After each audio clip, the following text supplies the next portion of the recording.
আসসালামু আলাইকুম। আমি কিছুদিন আগে আমাদের ইসলামী বিশ্ববিদ্যালয়ে একটা উদ্যোগ নিয়েছিলাম যে অপ্রয়োজনীয় পরিষ্কার পরিধানযোগ্য কাপড় অন্যের প্রয়োজনে দিন এবং আপনার প্রয়োজনে পরিষ্কার পরিধানযোগ্য কাপড় নিন। এই উদ্যোগটি সামনে রেখে আমি আমাদের ইসলামী বিশ্ববিদ্যালয়ের ছেলেদের হল পাঁচটা হলে ডোর টু ডোর ক্যাম্পেইন করে 434টা কাপড় সংগ্রহ করি।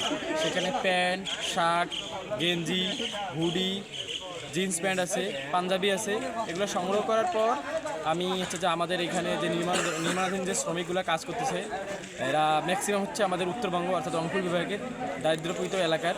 এদের সঙ্গে আমি যোগাযোগ করি, এরাও আমার সঙ্গে যোগাযোগ করে বলে যে ভাই আমাদের যে আমরা যে দারিদ্র্যপীড়িত এলাকার আমাদের যে কষ্ট দুঃখগুলো, এই কষ্ট দুঃখগুলো বলার মতো কোনো জায়গা খুঁজে পাওয়া যায় না।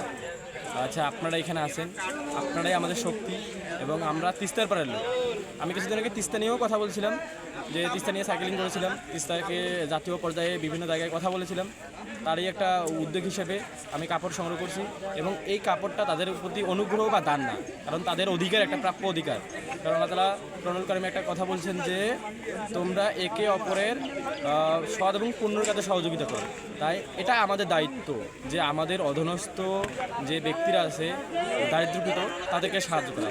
সেই উদ্যোগ থেকে আমি এখানে সাহায্য করছি। ধন্যবাদ।